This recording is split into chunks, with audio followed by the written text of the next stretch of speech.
then I'll introduce and call all the presidents, right? Yeah. Okay, Then perfect. after that, you can either pass to Denise, or I can just introduce Denise, either way. I think I'll just let you introduce my mom, Denise, too. Okay.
一百黃數。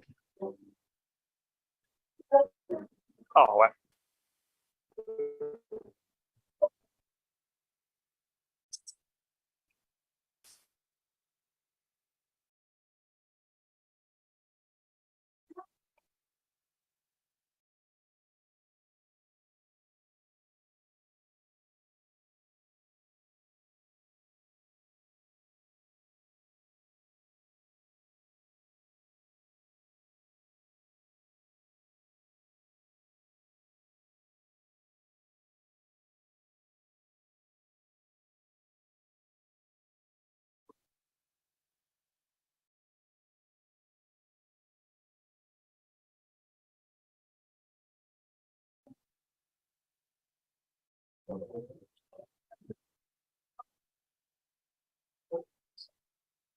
咩閂門嘅？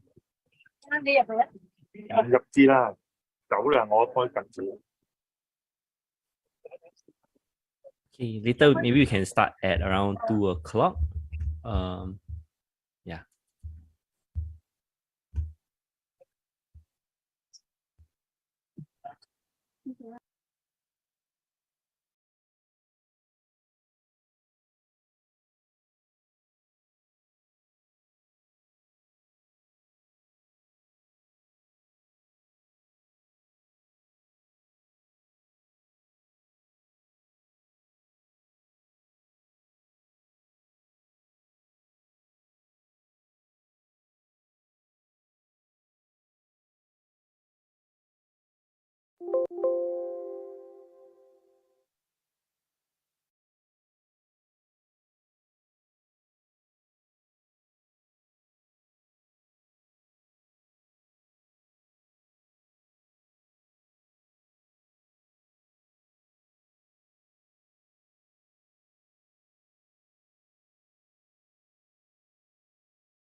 Okay, so maybe we can start promptly at 2 o'clock. So perhaps we can start admitting the participants now.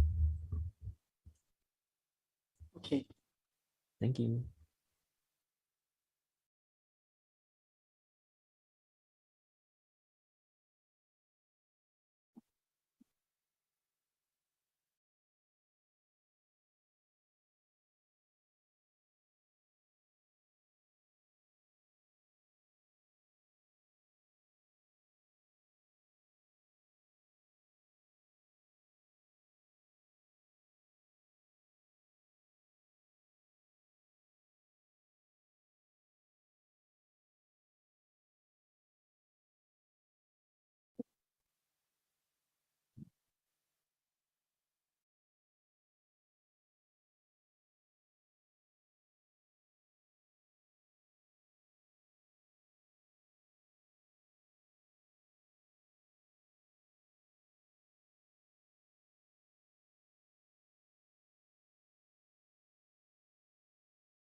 Oh, Mr. Cornelio, you wanna test your mic?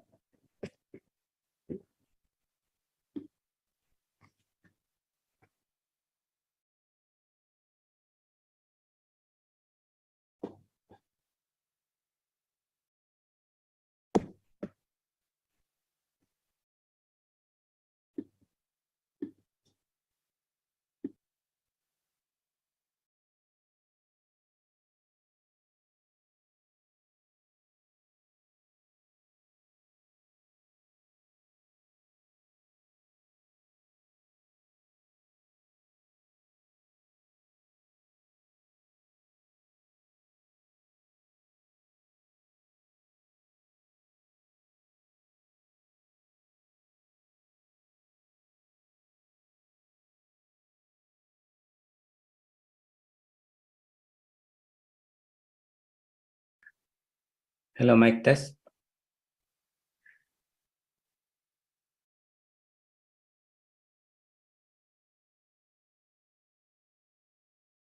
Can you talk whether I can hear you? Yeah, we can hear you. Oh, perfect. Thank you. Hi, good afternoon, everyone. Wow. The millennials and the promising professors of SSR. You can see from my hair, you're all still hairy. Only my Good eyebrow. afternoon, Cornelio. Good to Thanks see for you. joining us today. Yeah, of course, my pleasure, and I'm so happy that we're given the chance to share our little experience in. I hope we have a very fruitful and learning and sharing session today. Because I feel like I feel so sleepy. It's fiesta time. I know your faces. Yeah, President Dennis. Thanks for organizing this. I'm a little bit pressured because I don't know what questions are coming up soon. And have you reviewed my recorded video? Yes, I think Hanin was able to try it a little earlier. Oh, I saw some of it playing, yeah. so it should be good to go. Oh, okay. So what I'm going to start? I think.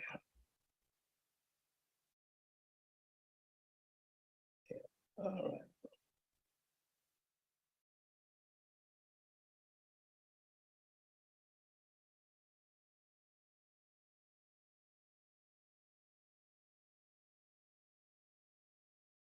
Thank you, Sukai, for entertaining my messages. All the inquiries about this CPD ASIA.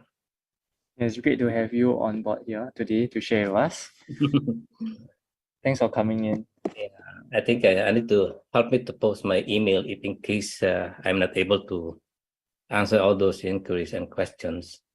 So Sure, I think we can post in the chat later so that if there's any leftover questions that have yet to be answered, I guess we can take this offline. correct. Yeah, because it's going to be a very short Q&A. And what I realize sometimes it is a post session that comes to questionnaires. And that's the only time you can answer more in detail, Yeah. The good thing now in Singapore, we have 5 Anju City, I think 5 or 6. Yeah, if I'm not mistaken, and it's continuously growing up. That challenges our IR radiographers now. Yes. Yeah. And it's not just operating the system, but radiologist is sometimes relying on your decision as well. You'll be part of the decision making during intervention. That makes a little bit difference. So it's very tough. That's why running Anju City for yeah, I don't know whether it's discouragement or encouragement. But anyway. I think Alright. if you're ready, we'll just start the session. Maybe Hamin Okay. over. Yeah. All right. So, welcome everyone to the 30th Asia CPD. And my name is Han Min, a council member from the Singapore Society of Radiographers. And today I'll be hosting the session. All right. So, first up, I would like to invite Ms. Pichi Luna, Secretary from the Philippines Association of Radiologic Technologists, for the opening address. Ms. Pichi, please. Yes, thank you, Hanmin. Hi, everyone attending this 30th CPD Asia, and most especially to everyone from Singapore. This CPD Asia is highly supported and embraced by many member societies, presidents, all the officers, and their representatives. Let us greet and welcome President of Macau Radiological Technologists Association, MRTA, President Fernando Koch.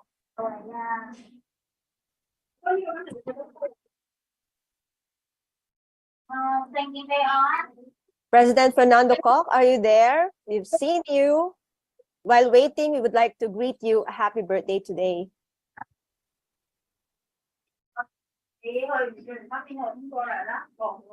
All right, we'll get back to President Fernando Koch. For now, we also would like to greet the President of Perhimpunan Radiographer Indonesia, Indonesian Society of Radiographers, or PARI, Dr. Diek Sugianto. President of Vietnam Association of Radiological Technologists, VART, President Thai Van Loc. Hello, everybody. Hello, everybody. Good afternoon. Thank you, Singapore Society organized today, ASIA CPD today. Thank you. We also have the President of Hong Kong Radiographers Association, HKRA, President Wan Shin Boon Nelson.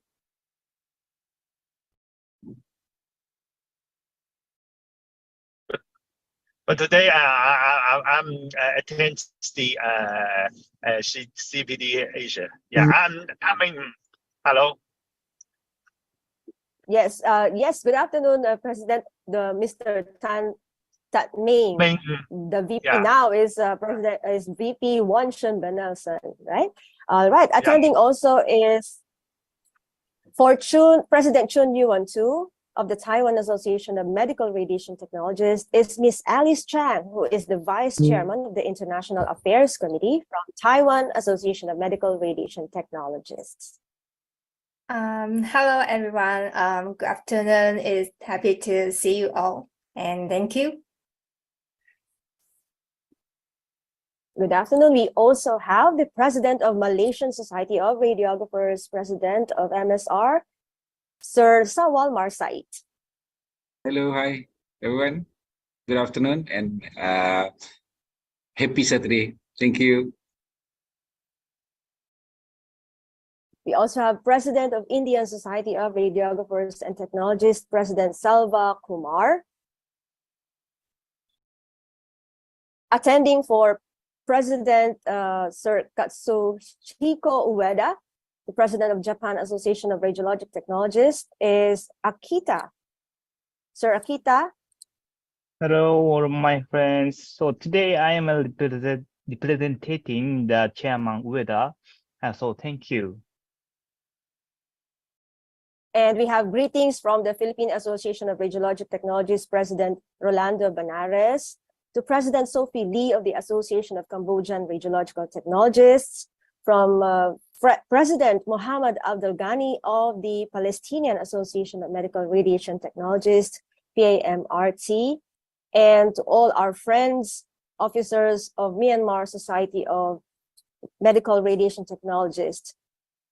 And also, Hanmin, we have invited panelists who will be joining us later. We have President Vincent Kuo Wei Wang of Taiwan Society of Radiological Technologists. And also... Hello. Okay, hi everyone. I see a lot of old friends here and thank you everyone to join. I'm thrilled to have been invited to participate in the CPD platform. And I would like to express my sincerest gratitude. And this platform provides invaluable opportunity for the professional growth and the contribution of radiological technology, and I'm honored to be a part of it.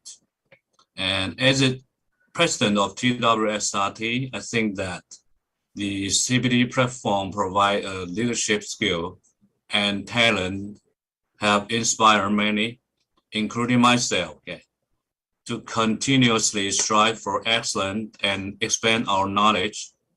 And I think that your commitment to evaluating the professional standard of radiological technology has not only brought glory to our field, but has also provided higher level of medical service to our patients.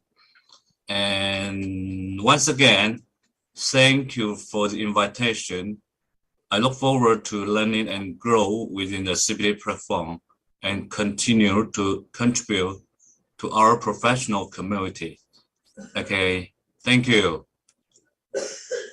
Thank you, President Vincent Kuo Wei Wang of Taiwan Society of Radiological Technologists. Also, we have President Vitrana Garnage Vimalasena of the Society of Radiological Technologists, Sri Lanka.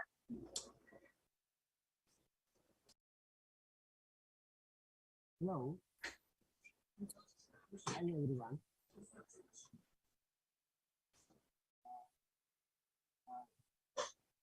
Good afternoon, everybody. So it's my pleasure to be here in this panel today as a part of the CPD ASIA program organized by the Singapore Radiographers. In fact, I must thank all the organizers and all the pioneers of the CPD ASIA program, especially Mr. Fernando Koch, Dr. P.C. Luna, Mr. Taiwan Lo, and all the leaders of the societies involved in this program. We are glad to be a part of the ASIA, CPD ASIA family, and we are the new members. And we are looking forward to organize this type of webinar to upgrade the professional standards of the radiographers by sharing the knowledge and experience to upgrade the membership. So it is great pleasure, and I wish all the best and congratulations for the people webinar today, and have a good day. Thank you very much. Thank you, President Vitrana Wimalasena. We also have Nong Koranang, the chairman of MRTA. Hello, nice to meet you all on the 13th of CPD ASIA. Hello. We have Ma'am Joyce Tan, ISRT Regional Director for Region Asia Australasia PRO. Hello, Ma'am Joyce. Hi, good afternoon. And again, we'd like to say hi again to President Salva Kumar of the Indian Society of Radiologic Technologists. Hi, very good morning. Happy to see you all after a gap of few months. Thanks for this. We are reached the 30th CPD ASIA. Congratulate all the entire team for making it a grand success of the programs. Really a wonderful occasion. And we took this opportunity to wish our Fernando Cox sir a happy birthday to on this special occasion. And all the best for the 30th CPD program. Thank you. Thank you, President Salva Kumar. And last but definitely, we should never miss President of MRTA Macau Radiological Technologists Association, President Fernando Cox. Are you now here with us?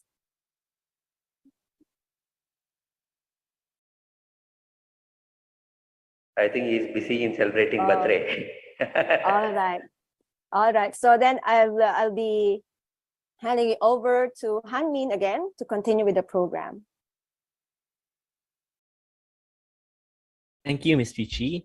Next up, I would like to invite Ms. Denise Chung, President of the Singapore Society of Radiographers, to say a few words. Ms. Denise, please. Thank you very much, Han-Min, and a very good afternoon to everyone on this sunny Saturday afternoon. Thank you for taking the time to join us at the 30th CPD Asia session. It's really impressive that we've reached the 30th session together.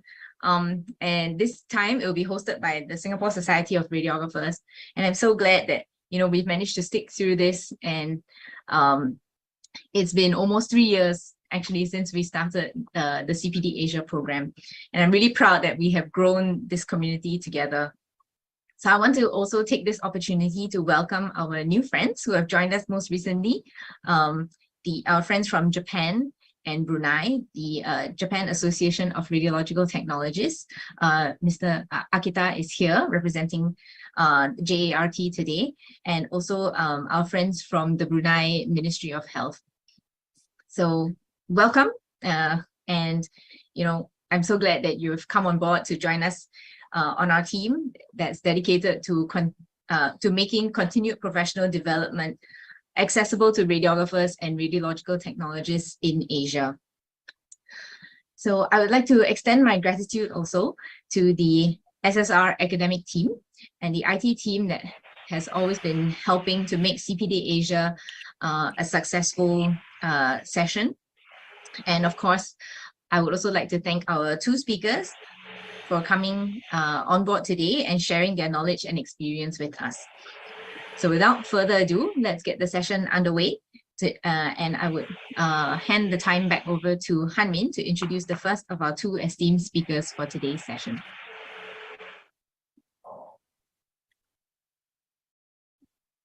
Over to you, Han-Min. All right. Thank you, Denise, for the kind words. Without further ado, we will commence the 30th Asia CPD session with a presentation from Mr. Cornelio Gutierrez Padre. So Mr. Padre is an accomplished principal radiographer specializing in interventional imaging at Singapore General Hospital. His qualifications include a diploma in radiologic technology from St. Louis University, a Bachelor of Science in Radiologic Studies from London South Bank University, and with 35 years of experience, he worked at Makati Medical Center before joining SGH in 2000.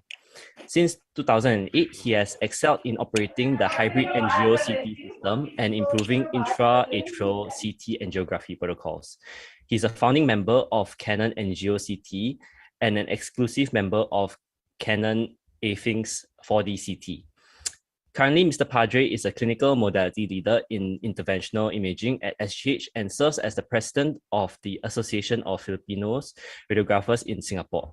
Today, he'll be sharing with us about operating a hybrid angio-CT system, which requires radiographers to master both angiography and CT imaging techniques, including skills in patient positioning, protocol selection, and adjusting imaging parameters for optimal results in both modalities.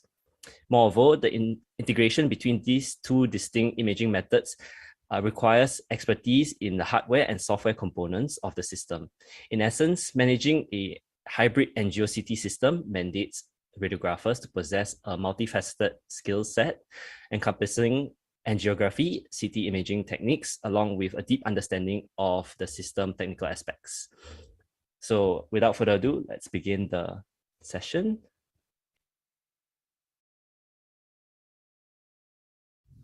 Good afternoon, everyone. This afternoon, I'll be talking about the challenges in operating hybrid angio-CT system during interventional procedures. The learning objectives for these presentations are the following.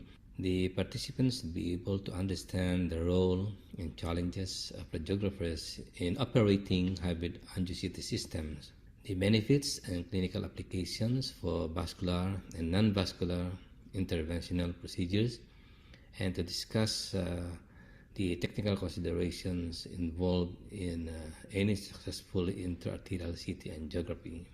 Just a little background of the hybrid angio-CT.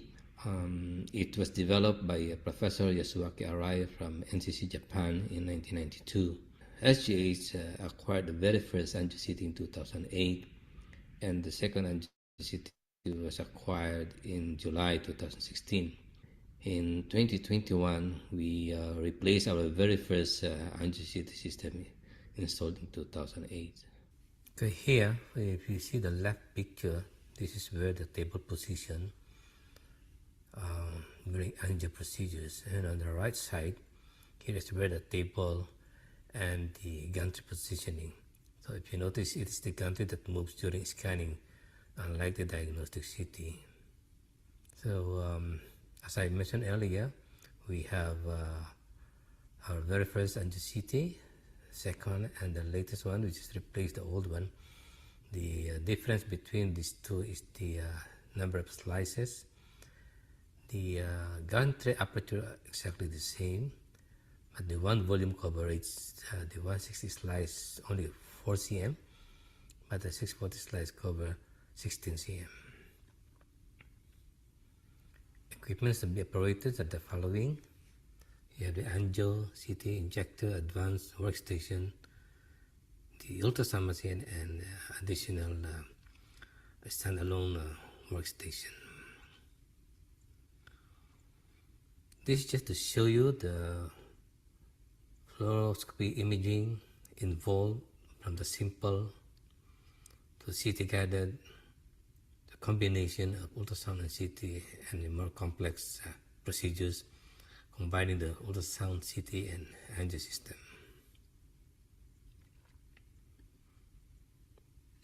For fluoroscopy imaging, you have the DSA and the digital fluoroscopy, cone beam CT, and rotational. For CT, you have your intravenous, intraarterial, and CT fluoroscopy. For ultrasound, just routine ultrasound imaging, saving, some fusions, and contrast enhanced. So for the role of radiographer, it is divided into three: the pre and intra and the post procedures.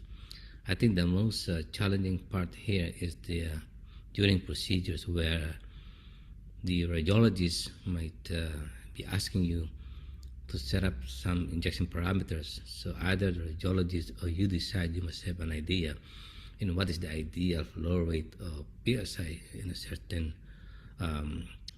catheter or vessel injection area. And of course, controlling the CR on the table. I understand in some places it is not the radiographers controlling the CR on the table, But for post procedures, the charging of consumable items, it is our responsibility. Post processing, archiving of images, and completing the study, and of course, analyzing the image and techniques being applied for the entire procedures. So for the challenges, there's a lot of angiosity is very complex, and these are the challenges that radiographers will be encountering. For the CT scan, it's expected to perform CT fluoroscopy, IVCT, CT angiogram, ICT, advanced workstation, understanding the automatic contrast software and limitations, evaluate and analyze images, and continuously reviewing the image workflow. Of course, collaboration and adapt the never-ending technological advancement. These are the terminologies I'll be mentioning for the rest of my presentation. So in intervention, we have two major categories. You have the vascular and non-vascular procedures. For non-vascular procedures, we are performing RFA liver, lung or kidney, cryoablation for kidneys, vertebroplasties, biopsies, complex drainages, and some ultrasound-guided biopsies. So this is a good example of the system setup during non-vascular. This is a RFA liver. You can see the GA machine on the right side. You have the gantry, you have the ultrasound, and from the behind the gantry, here is where the GA tubing goes through, and the side view, so you can see the GA tubing was supported by this special board. For RFA liver, these are the things that radiographer need to prepare: ultrasound machine, prepare for fusion imaging, and automatic contrast injector unless it is contraindicated. And make sure the 18 gauge or 20 gauge cannula was inserted for intravenous contrast injection, and identify the cannula and check ECG and BP cable's position. So this is how we usually position during RFA. So if you notice, because of the possible brachial plexus injury, we stop raising the right arm of the patient above the head. So this expected imaging during RFA liver can be ultrasound, and CT alternately. So there's no straightforward imaging during RFA, but the most important thing is the post-ablation. The RFA for phase CT liver is routine to check the ablated area and to identify whether there is a bleeding complications. This is just the straightforward ultrasound-guided RFA liver. You see the lesions on the left side, and the middle is where the probe, and the right side is the post IBCT liver. But during the insertion of the needle, the ultrasound fusion was used, even the contrast-enhanced ultrasound. What about renal cryoablations? So in this particular case, the patient is in a lateral decubitus position. CBAN needle inserted for pneumo and hydrodissection to move the kidney away from the colon, and 2 ice-force cryoablation probe, and 2 times 10 minutes freezing and 5 minutes thawing.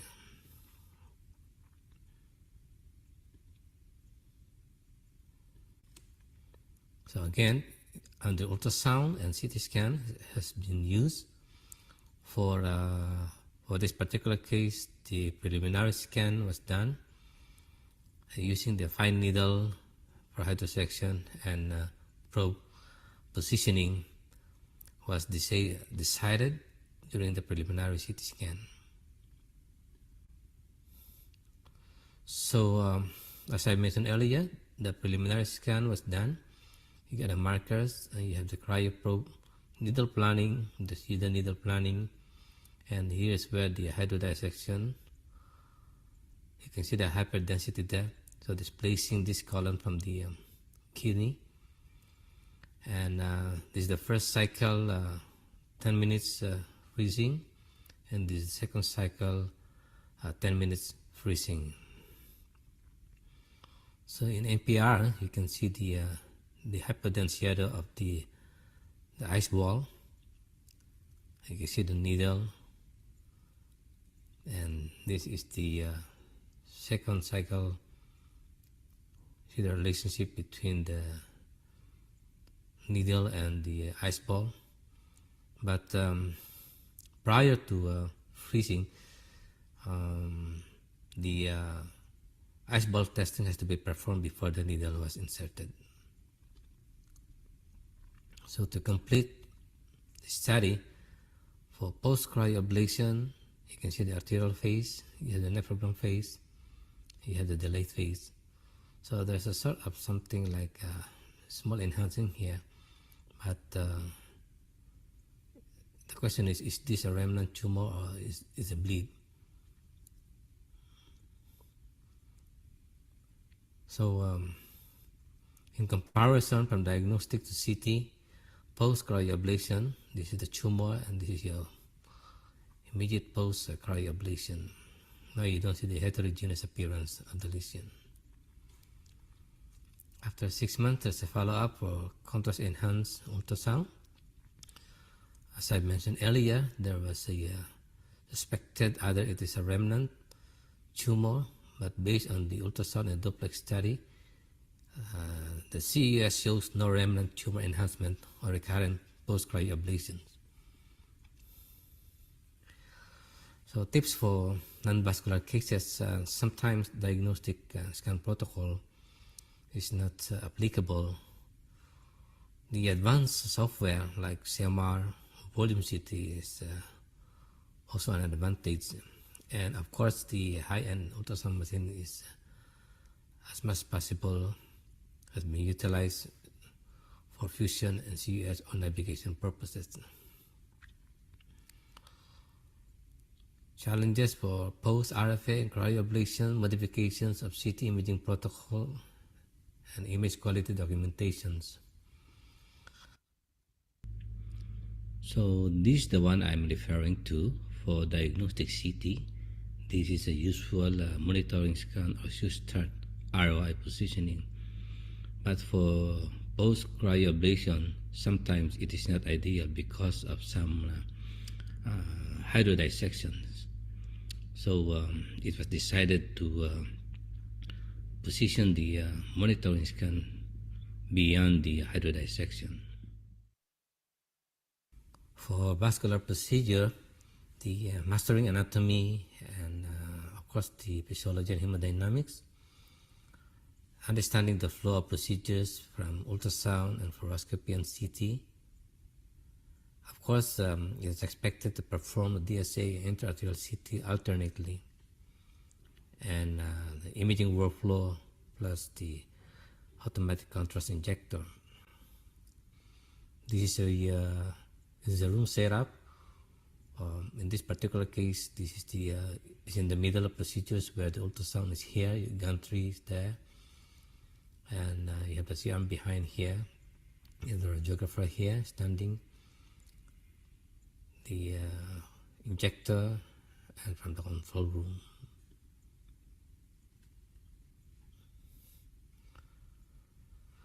So before showing the workflow for ICT, allow me to, for those who have not seen the ICT pictures before, this is the intravenous arterial, and you can see the large tumor there. But when you do an ICT-HA, these are the DSA pictures. This is how it looks like when performing ICT-HA. So on the other side, you can see the other supplies of the tumor. This is to show you what to be expected when you perform ICT-HA. So we have 6 steps for in performing ASIA, where in the reference DSA, table scan positioning, and moving gantry in scan position. But the reference DSA from step 1 has to be reviewed before you start the scanning. So using the angio injector for both reference DSA and ASIA, so keeping the same injector also maintain the catheter filled with contrast. And of course, the angio injector allow us to a higher flow rate and PSI for microcatheter. So talking about the step number 4 is a review of the reference DSA. Here is where you can identify your arterial to tumor enhancement or arterial to Venusians. And at the same time, you can identify how your catheter moves during injection of contrast. So look for the last image of the DSA, and that will be your final catheter position. Identify the vessel enhancement during the DSA. So still in the same step number 4, you are able to identify the actual flow rate, actual PSA, and actual volume or dilution. So from this picture, based on the step, you can identify whether you need to adjust your contrast flow rate based on the reference DSA. This is very critical, especially when you're using a CT injector during IACT. So if you notice, when for the CT injector, you are only allowed up to maximum 350 psi. So if you injected the higher flow rate that would require a very high psi, it might just abort the injection. So this is how you determine your flow rate, the actual flow rate, what you set, and the actual injection flow rate. And this is how you decide whether you maintain the same flow rate in spite of having the reflux of contrast. So this is just to show you that the right lesion enhancement is just based on from the reference DSA. It is considered as second enhancement. For volume of contrast, this is very simple. As long as you identify your scan delay from the reference DSA, your scan time and flow rate, then you get a volume. For step number 5 and 6, this is the very first thing you need to do. After the ICTHA, you have to check your catheter position. You have to compare from the reference DSA and in the coronal view, so that you can see whether the contrast and the catheter is still in the same position. So what are the important factors for ICTA? We have the contrast injector, the catheter, the anatomy, and of course the value of reference DSA prior to ICTA. For contrast injector, you should know the type, whether it's angio or CT injector, contrast flow rate, dilution, and for catheter, you have the front size, whether it is side hole, end hole, anatomy, vascularity, and type and characteristics, the hemodynamics, and for the reference DSA, must use automatic contrast injector prior to ICT. So these are the variety of injectors that we are using. For angio injectors, we use the Medrad Mach 5, is the old one, and we have the Medrad Stellant, and also we have the Medrad Mach 7, and still a Medrad CT injector. And this time we have the Metron Acutron with the dual mode angio and CT injector. So for the injection history, as I mentioned earlier, before ICTA, the reference DSA has to be performed. This is to give you whether the parameters being used from the reference DSA is applicable when you perform the ICT. So this is a very good example. This is your actual injection and this is what you set injection, but the actual volume and being achieved is only less than 22 because of the PSI was very low. So because of that experience, we come up with some data wherein when you're using a microcatheter, these are the PSI that required in a certain flow rate. So based on these parameters, you can see a 1 meter per second, it requires a very high pressure from 400 to 500. So because of this, you can only inject less than 1 mil for if you're using a CT injector during IACT. And that's why we came up with these particular guidelines. So for volume, we have the simple calculation, scan delay, scan time times flow rate, and that will be able to give you more accurate volume calculation. So let me talk about the reference DSA. As I mentioned earlier, these are the information that you will get from the reference DSA. Catheter position, contrast parameters, and for scan technique, scan delay, scan coverage, and scan direction sometimes. So for catheter position, always check the last image from the reference DSA. So you can see the initial and the final position of the catheter. So either you have to adjust the catheter or maintain it. So the most important thing is you can identify what is the final position for your catheter. So from the reference DSA, this is a very good example. You can see the segment 2 and segment 3 enhancement during the DSA, and the later part is only the segment 2 which is enhancing, so it means the catheter has to be adjusted before the bifurcation. For tumors, you have to look for the tiny lesions. When you want to determine the scan delay for able to pacify the large and small tumor. This time, let me share with you my first vascular case. This is mesenteric embolization with a patient history of post-cholecystogastric fistula repair.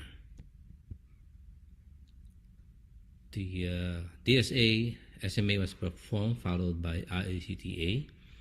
And at the bottom pictures, you can see the diagnostic IVCT, where is the bleeding point, and in the arterial IACTA is still bleeding continuously. So as you can see, the catheter was in the SMA, the origin of the SMA, and comparing the diagnostic CT, it seems like the bleeding is still active at the time, and the injection parameters was 4 mils per second with a scan delay of 8 seconds. Contrast dilution is 60 to 40. So advancing the catheter more selectively, but due to some gas shadows and some respiration during the DSA, it was not very clear whether the feeding artery was demonstrated. So it was decided to perform another IACT selectively, and you can see the MIP pictures and the 3D showing a very nice enhancement of the feeding artery. So this IACT, we give it 2 mils per second and 6 seconds of scan delay time. Now you can see the DSA pre-embolization, and on the left side you can see the post-embolization picture. What about endoleak embolization? So this is a type 2 endoleak. The type 2 endoleak is a persistent perfusion of an aneurysm to endovascular abdominal aortic aneurysm repair. It is caused by retrograde flow via collateral arteries. So for this particular case, it is a translumbar puncture because of a failed transfemoral approach for this case. The translumbar sac puncture, it is using a needle direct puncture to the aneurysm sac under fluoroscopy, and it is a direct embolization to the sac using coils or liquid embolic particles.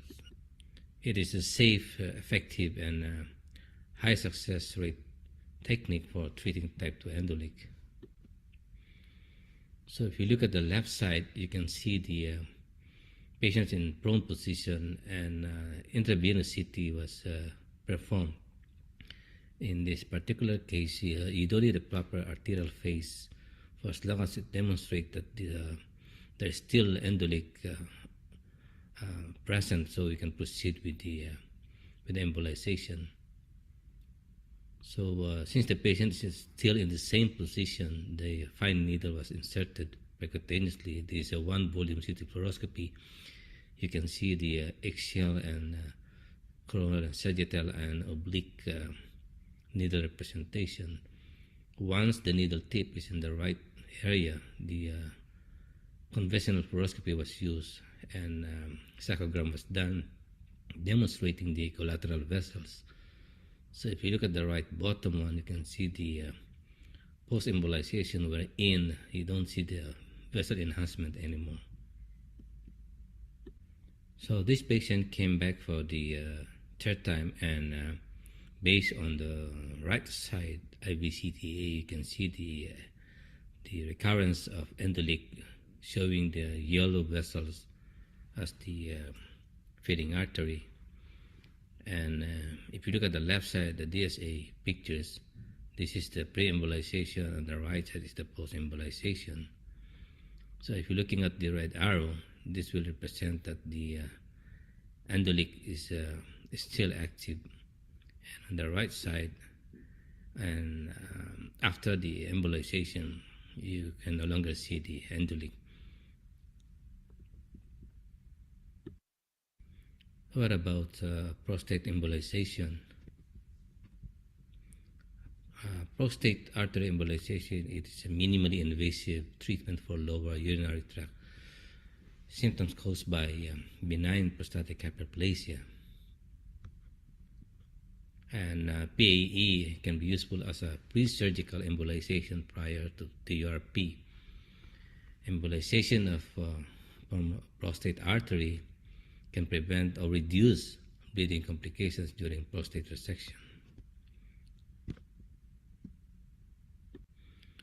Okay, prior to prostate artery embolization, IVCT angiogram was performed to identify the prostate artery supplies projection for both arteries. And in this case, the embolization was done in a transradial approach. So from the diagnostic IVCT, you have to identify the right and left prostate artery.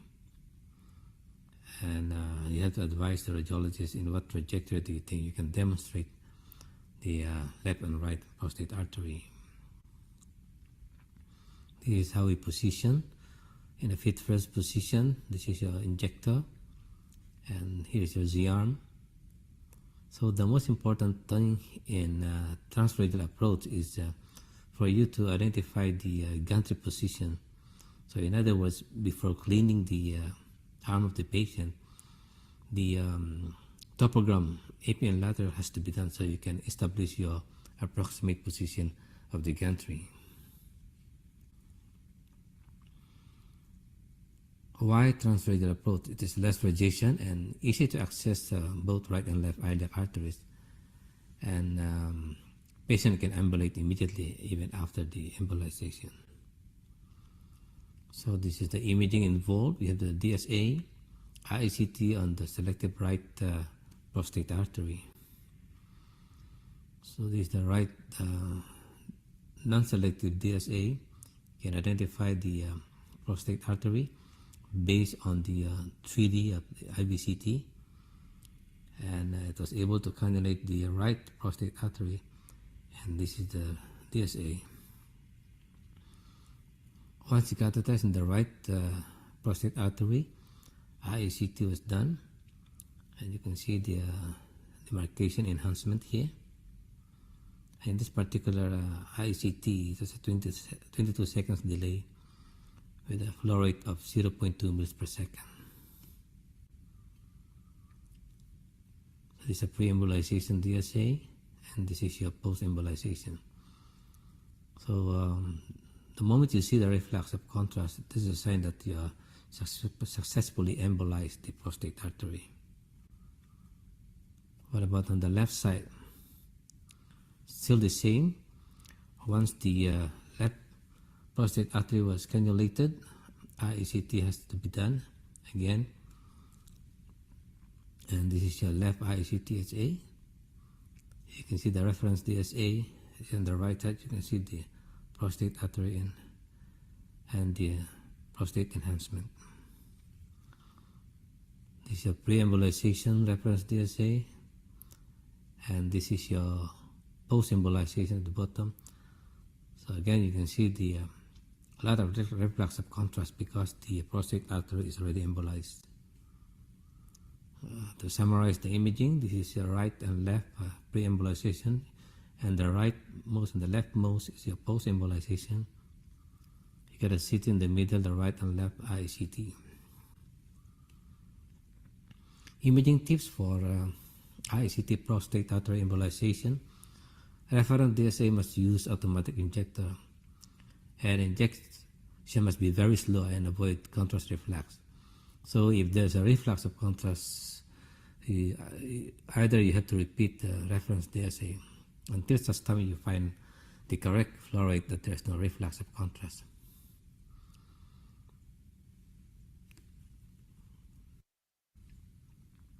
Why do we need IECTA? So this is to show you this particular case. This vessel, we thought this is the prostate artery, but when the IECT was done, and it was the rectum that enhanced during the IECT. And this is the particular vessel that supplies the prostate artery. Okay, for angiosity setup for search, it's almost the same as other vascular cases. You have the technetium 99M or MA and the Y90. In short, this is the imaging has to be done. You have the DSA, you have the ICT. But allow me to share with you what is the CT arterioportography. This is a intraarterial injection of contrast into the SMA or the splenic artery. This is to evaluate the liver and the presence of hepatic neoplasm, focal hepatic lesion. This is for accurate segmentation and detection of the liver in attenuation between normal liver and parenchymal and the lesion itself. So allow me to share with you some articles how this arterioportography has been performed. This article shows the volume of contrast they have injected, and they're using some sort of like monitoring for them to achieve the ideal portal and liver enhancement. So the liver parenchyma method makes it possible to conduct CTAP scanning with an appropriate timing relative to fixed and IVC ROI methods. However, in our practice, we don't use the monitoring scan or show start, but rather we just use the scan delay of 35 seconds from the start of injection. So for workflow, once the catheter is in the SMA, this is to demonstrate the position of the catheter. Although the DSA is not optional, once you are confident that the catheter is very stable in the SMA, you can move your table into CT position and the gantry into scanning position. So these are the injection parameters given. You have the 3 minutes of contrast per 75, which is equivalent to 25 seconds. And with the saline chase of 30 minutes of contrast for 10 seconds. It can be done either in splenic and SMA, as I mentioned earlier. This is how it looks like for the SMA. And on the right side, you can see the splenic CTAP. For the left side, you can see the left hepatic and right hepatic huge tumor and tiny lesion on the left side. A heterogeneous liver enhancement may be due to cirrhosis. And on the right side, during the splenic CTAP shows on the right and left hepatic lesions. So for CTAP, the lesions of the abnormality appears hypodensity, whether it is hypervascular or hypovascular. This is another case to demonstrate to you how useful the SMA CTAP. You see the pink one, the purple one is the abnormality one, the hypodense one. It could be with the portal thrombosis.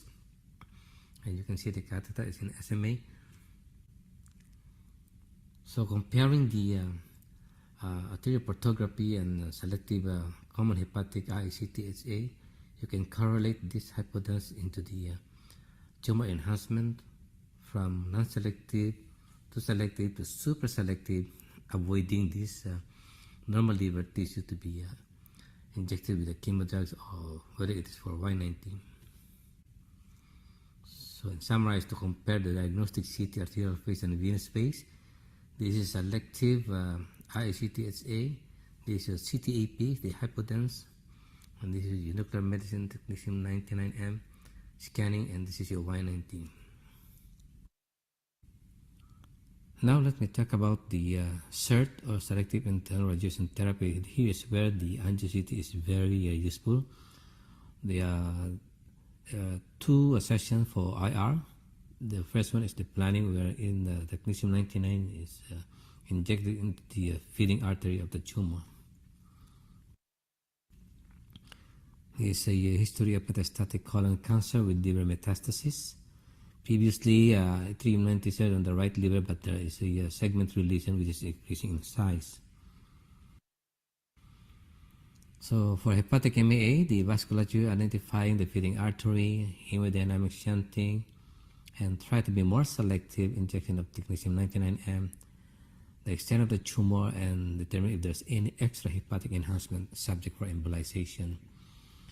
Once this patient was sent to nuclear medicine, the MAA particles are used to surrogate Y90 atmosphere, a stimulation of Y90 treatment, and they do all the calculations from lung shunting and TNR. So for this particular case, this is IBCT, and this is the celiac DSA. You have the left hepatic DSA, and when the catheter is in the left hepatic artery, IECT was performed. So you can see in comparing the IBCT on the left side, and on the right side you have the LSA ICT. So in this particular case, there is a gastric enhancement. So from the reference DSA, the injection of technetium 99, this is a nuclear medicine scan showing the tumor uptake in comparison to diagnostic CT, but at the same time there is a uptake also in the stomach. So during the Y90, it was decided to embolize the gastric artery before infusion of Y90. So this is the left gastric DSA, and this is the left gastric IACT. And if you notice, you can see the very selective enhancement of the gastric, and you don't even see the tumor. So this is a pre-embo for left gastric, and this is your post-embo for left hepatic artery post-embolization. So you don't see the enhancement of the left gastric. And for the CT, this is the left gastric ICT. You can see the enhancement of the gastric area. And for the post-embolization left hepatic ICT, so you don't see anymore the gastric enhancement. So in short, for Y90 infusion, it was injected into the left hepatic artery, and this is the uptake during the nuclear medicine scan. This is your MAA, and this is your Y90. Recommendations for SIRT: always display the reference image with the vessel enhanced and bone landmarking as a reference. Intermittent fluoroscopy during technetium 99M and Y90 infusion. Of course, you need to support the catheter very tight, and radiographer need to focus during the entire procedure. So for the liver, this is the criteria for a successful ICTSA. You should be able to pacify the tumor for large tumor, for multiple lesion, and for single lesion, for you able to achieve the maximum enhancement of the tumor once you are able to demonstrate a hepatic vein.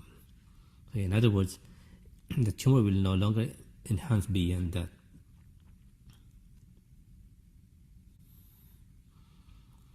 So why hybrid angio-CT for this particular procedures?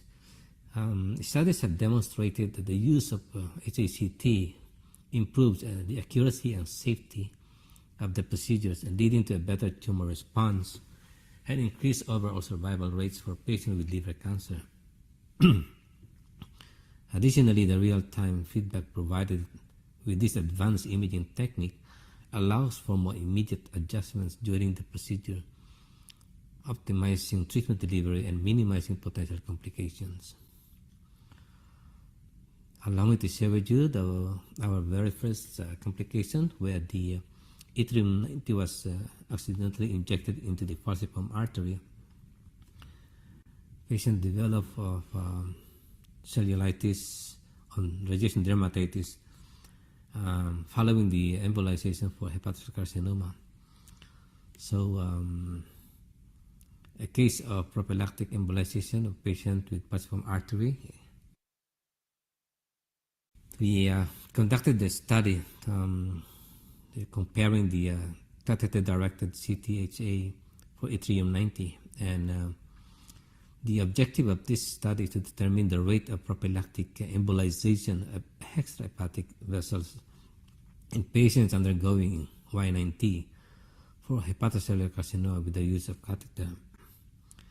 So based on the study, the use of catheter-directed CTHA in CERT of ACC was associated with a lower rate of embolization when compared to the other report that utilized in DSA alone. For difficult case like pseudoaneurysms, you can see the diagnostic CT.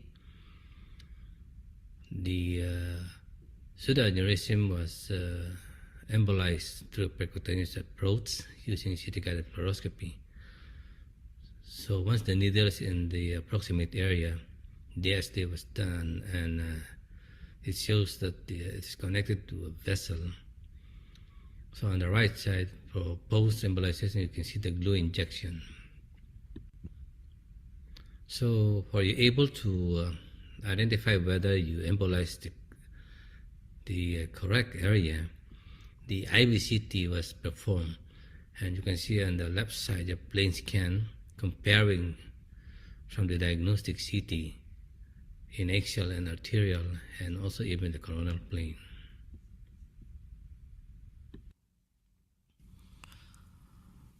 So another challenging here is the radiographers' skills for advanced workstation.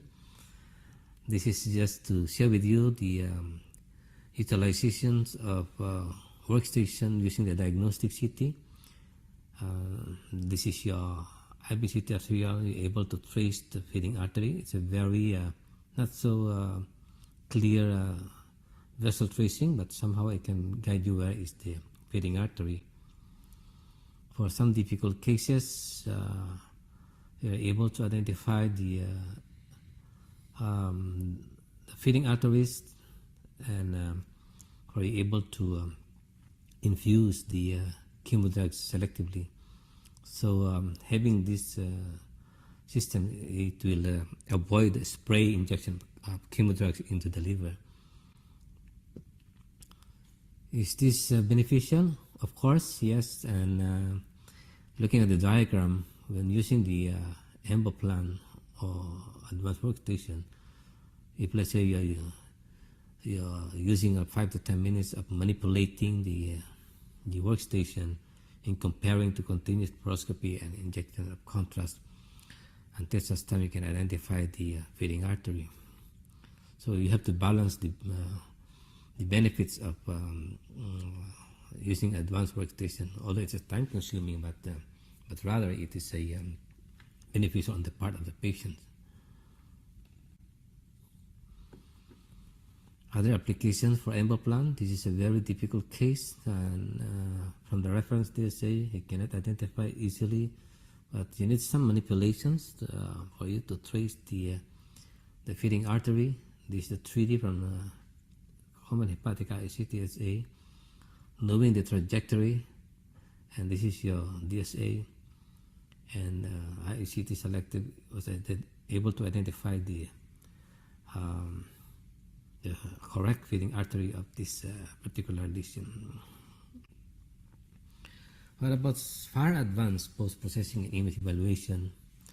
Allow me to share with you, this is just a splenic embolization. So the objective of this post-processing is to identify in which particular splenic artery that can embolize only the 50% of the entire spleen. So this is the IBCT, and this is the volume calculations. And during the embolization, the ICT was performed and selectively identify in which vessel we can come up with the 50% of the total enhancement of the spleen. For this case with the previous dipiodol, you can see the actual lesion from the MRI, and on the left side you can see the celiac arterial phase, and on the right side you can see the celiac arterial phase with iodine mapping, dipiodol. So from the plain CT, you can see some dipiodol there, and comparing to the MRI. But for ICT, right hepatic ICTHA, you can still identify the enhancement in comparing to the plain scan. But for using the iodine mapping from the subtraction data, you can easily identify these are the actual enhancement, because the lipidal enhancement was already subtracted. For renal cryoablation, iodine mapping, I think I've shown this picture. This is to share with you. This is just an additional retrospective reconstruction to demonstrate well if your arterial phase is not so as good as the ideal enhancement, but at the same time you can use as a reference whether is there any unusual enhancement, like this particular case we thought this is a remnant tumor, but it was not. For prostate embolization, in between the right and left, sometimes when you are injecting so much contrast, when you do ACT, it's hard to identify which is the actual enhancement, but doing a plain scan before the ICT, you can easily identify this is the actual enhancement during the ICTA. It is also useful for post-processing of interarterial CT foot perfusion, and it helps us to analyze the arterial peak and soft tissue enhancement pre and post revascularization. Yeah, hybrid CT is very complex. There's a lot of challenges, and the workstations, injectors, advanced hardware and software, and you must understand you're buying a very expensive system, and sometimes it's very challenging as well how you're going to utilize it. Just like what I have shown you when I show you some iodine mapping and some dynamic scanning as well, if it's necessary. You have to find ways to justify that worth of buying this very expensive system would be helpful when it comes to interventional procedures. And the speed and efficiency from angio-CT imaging system or vice versa during procedures is very challenging for radiographer. From intravenous CT, from ICT, the mind setting, and the presence of mind, and the complexity, what imaging has to be utilized. This requires more focused attention when it comes to radiographers. So I have some tips here. Team effective workflow. Highly recommending two radiographers during procedures. Of course, you have to understand the limitation of all the injectors. Collaborate. Always review imaging workflow. If there's a need for review or revision, take time, don't panic, and stick to your workflow. Always ask the IR the sequence of imaging plan.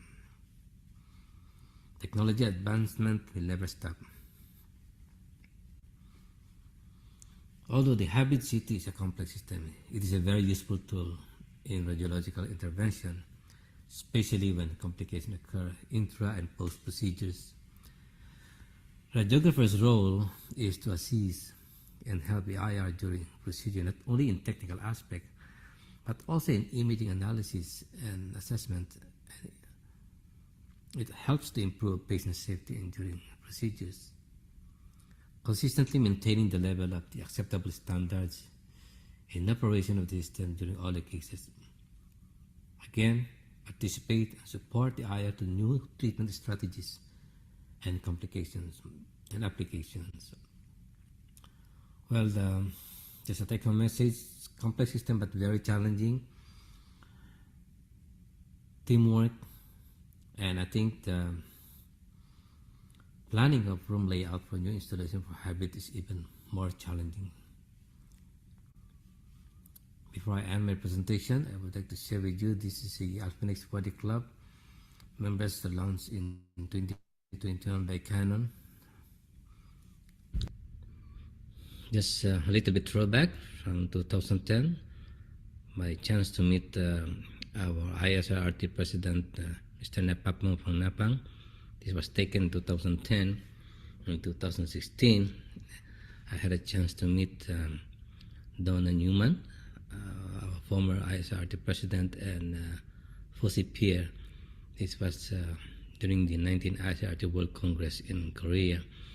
And the most recent one is Professor Christopher Stillman. I think most of you are familiar with him, and I had a chance to meet him through a webinar session during the Utah Society of Radiographers session. And recently also I had a chance to get invited in AVIR, wherein I had an opportunity to meet all those seniors and former presidents of AVIR in Arizona. So before I end my presentation, please allow me to share with you this saying: gaining knowledge is the first step to wisdom, but sharing it is the first step to humanity.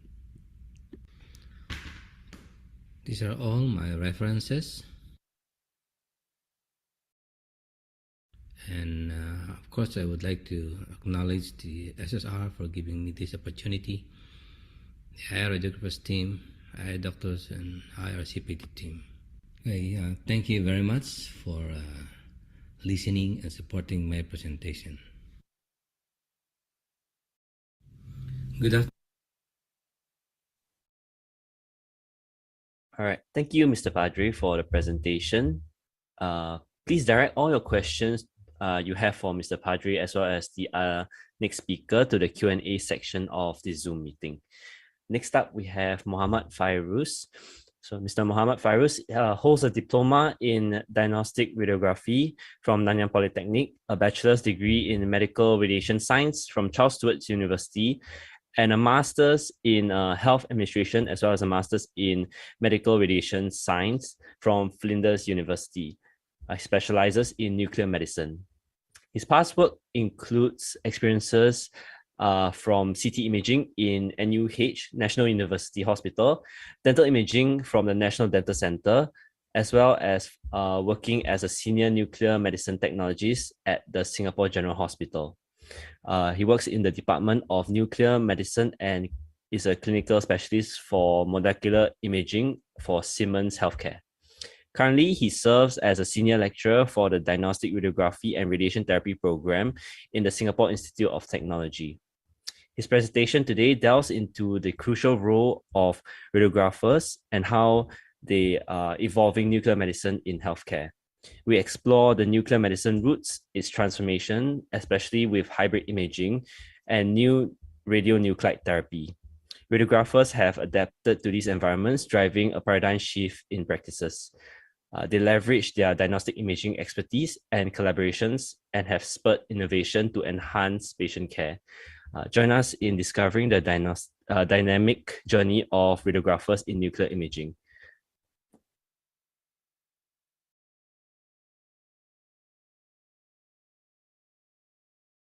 Good afternoon, everyone.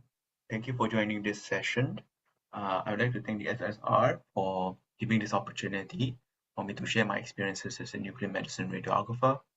I'm Fairuz. I'm currently the lecturer for Health and Social Science in the Singapore Institute of Technology for Diagnostic Radiography and Radiation Therapy Program. I am a radiographer by profession. I had experiences doing CT and general radiography with the National University Hospital before I moved on to Singapore General Hospital as a nuclear medicine radiographer for about 8 years, and then later joined with the Siemens Healthineers as the clinical product specialist for molecular imaging systems such as SPECT-CT and PET-CT. And today I'm going to share about the role of radiographer in the current nuclear medicine practice, and also there are extensions to this role.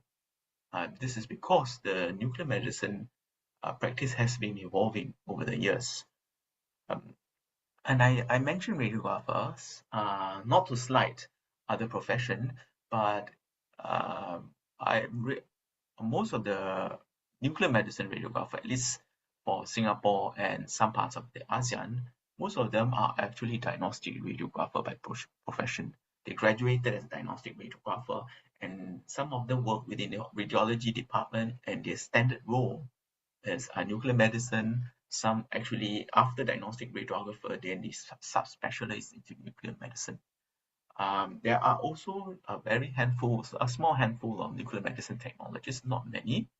And we also have the medical technologists who do not have a diagnostic imaging background, but they're quite competent in this field. And also radiation therapies.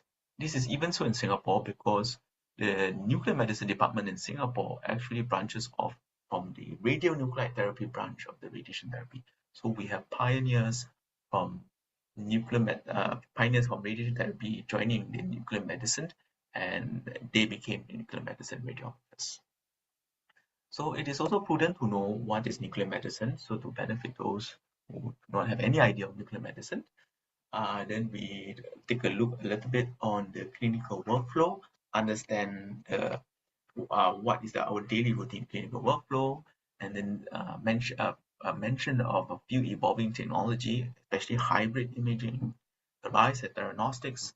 Theranostic has been a big buzzword in the nuclear medicine space, and understanding the role of radiography in NM and extension of the role of radiography because of the evolving change in the nuclear medicine practice, and we will conclude.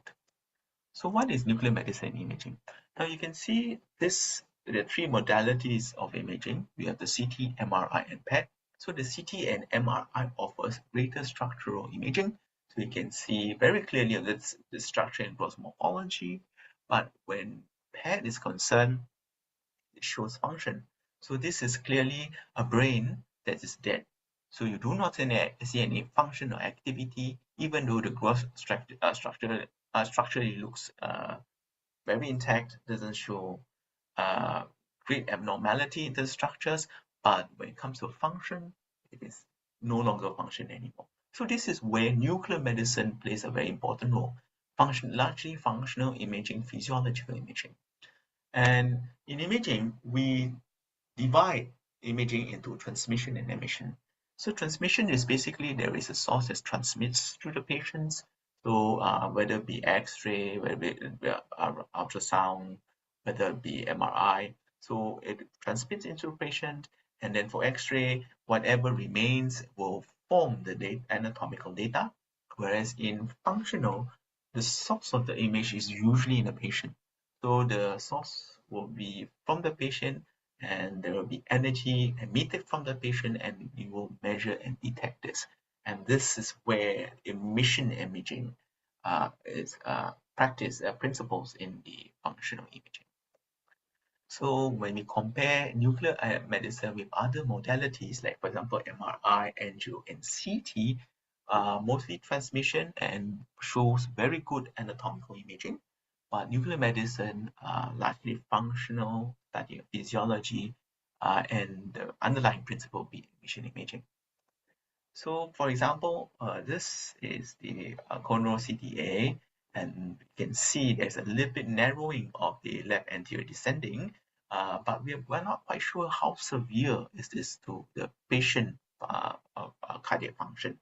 So what we do is we will stress the patient using either pharmaceutical or physical stress, and then we will see the perfusion of the cardiac. This is basically, this donut shape just correspond to the myocardium or the cardiac muscle seen as the short axis are slices of those. And we can see there's a reduced perfusion on stress.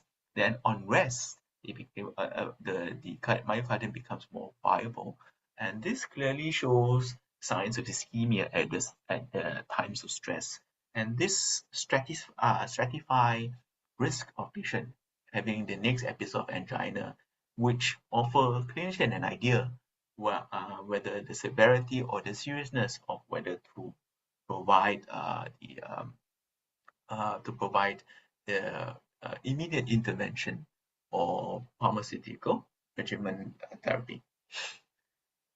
Then we have the glucose. So this is a PET CT FDG. So this is a head and neck patient, has an oral cancer, was a huge part of the oral tumor was resected and replaced with a tissue flap. But on the oral contrast, you can see at first glance there's no abnormality of tumor growing, or there's no gross lesion seen. But with functional imaging, you can see there is recurrence. Now this changes the staging. This changes staging and also changes patient management. In fact, the patient might have to go for therapy, might have to go for systemic therapy like chemotherapy or radiation to ensure there is no possible recurrence. So this not only shows the size, if there is, but we get to understand the metabolic activity or metabolic changes of the tumor. And all this nuclear medicine imaging, we have to credit or pay homage to pioneers who had research and seminal work in the field of nuclear medicine. Shortly after Röntgen discovered X-ray, Becquerel also discovered this mysterious ray emitted from uranium salt, and later was studied by Marie Curie. So she studied the properties of this mysterious ray and coining radioactivity. By the way, Marie Curie has been the pioneer female Nobel Prize winner in the arena or the time where mostly Nobel Prize winners are actually dominated by men. Then we have George de Hevesy. He's a chemist, Hungarian chemist, who started the tracer principle, isotope tracer, and this is a very important principle in nuclear medicine. Then we have Ernest and Stanley, who invented the cyclotron. Until today, this design of cyclotron has provided the supply of radionuclides for PET CT scan. Then Emilio and Glenn discovered the workhorse of nuclear medicine imaging diagnostics, which is technetium-99m. And technetium-99m has been used for all diagnostic imaging in nuclear medicine.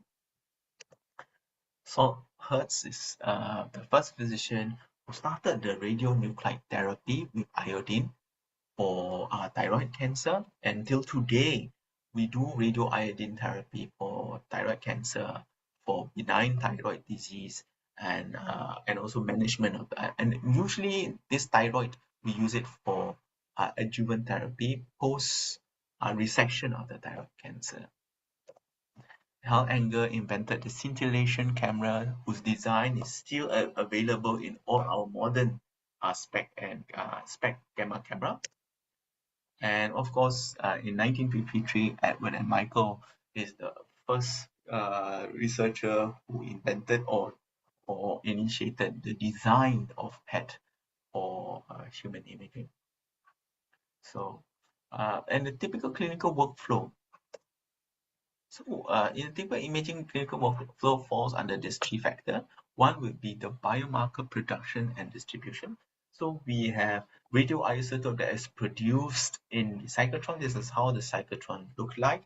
So cyclotron can be available on site in the hospital, or the cyclotron can be available off site, meaning commercially available and then delivered to hospitals. And then we also have technetium generation. Technetium generator usually comes from a nuclear reactor available in overseas. So what we do is they would deliver this radionuclide in this generator, and then when it arrives in our labs, we will extract the technetium for purpose of labeling for whichever pharmaceutical agent that is used for the study. So this is the George Hevesy radio tracer principle, having the radioisotope produced, and then we label to the pharmaceutical agent that is designed to go to the area of interest, to go to the tissue of interest in a very cellular level, to go to the region of interest for imaging. And then we will look at the distribution in the body, and then by administering the dose into the patient and scan those area of distribution in the body. And then after that, followed by image diagnosis and processing. So image processing and diagnosis. Through radiopharmaceutical, this again, to mention, this is a tracer principle where the isotope is labeled with the tracer, and the tracer will go to the cell or tissue or organ of choice. So this is the example of a FDG pad. Now this is FDG pad using the fluorine-18 produced in the cyclotron and we labeled with a simple glucose solution. So this is actually glucose solution. And this is an PET angiography from the whole body from head to toe.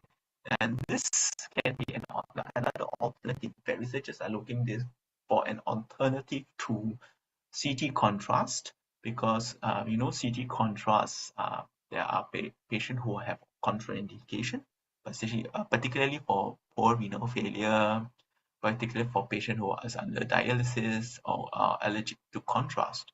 So this can be another alternative of PET dynamic imaging.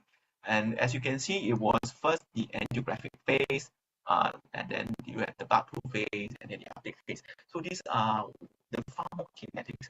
And having PET imaging like this, you are able to understand the tracer of pharmaceutical of choice, pharmaceuticals that are coming out post-research. Then you want to understand the tracer principle. You want to understand whether this pharmacological drug, the usefulness and efficacy of pharmacological drug. We will start able to study this under the PET scan. Now, the radioisotope must have this following the radioactive decay in order to produce the image that we need. So electron capture, positron and isomeric transition. Mostly it's positron emission and isomeric, positron emission and isomeric transition. So for positron emission, usually it's the fluorine-18 and other radionuclides, but majority is fluorine-18. So the fluorine-18, once we injected, it emits a positron. Now, a positron is an antimatter. It doesn't survive long outside. So once it meets an electron within proximity, it will annihilate, destroy itself, and it will produce two gamma photons that will go in opposing direction collinearly. And this will be detected on the opposing sides of the detector. And the isomeric transition usually for gamma Cameron SPECT, and this is basically the same is the same atomic number, nuclear number, but energy are different. So two energy state. So from unstable to a stable state, it releases a single photon every each decay event, and this is where the name single photon emission computed tomography comes about, or SPECT.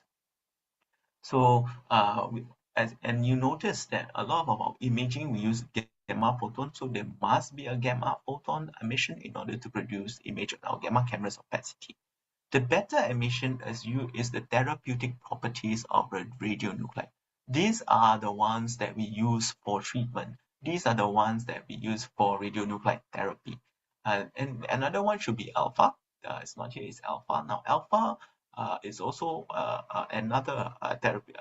The decay can produce radiotherapeutic properties, and both alpha and beta doesn't go beyond skin. So it is selectively internal to the target cells or the target tumor, but the radiation in the surrounding or the adjacent organ, it's very minimal. So with the radio tracer and with the radioisotope of choice, you have many different images. So for example, you have this iodine 131. This is where Saul Hertz first founded the radionuclide therapy. Usually we use iodine 131 for post-resection of thyroid cancer. So after we resect the thyroid cancer, the remnant thyroid is ablated. And because it also has gamma photon emission, and the gamma photon allows us to image areas that is possible metastasis of thyroid cancer.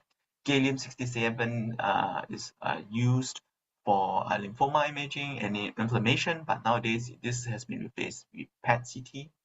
Then we have iodine 123 and MIBG for neuroblastoma, for some pheochromocytoma. Then we have the bone scan, the popular and most often done. It can be MDP, HDP, or DPD bone scan. Then we have technetium-99m antibody. This is for bone marrow imaging. Technetium-99m maybe. In the past, we do use a whole body scan, but now we limit to more cardiac imaging and parathyroid imaging. Indium-1111 somatostatin is used for neuroendocrine tumor, and these two are for PET imaging. So FDG, F18, and sodium fluoride. This FDG is the main dose or main radiopharmaceutical that is often used in PET-CT. So all these tracers gives different imaging, and the choice of tracer is very important in understanding patient underlying pathology.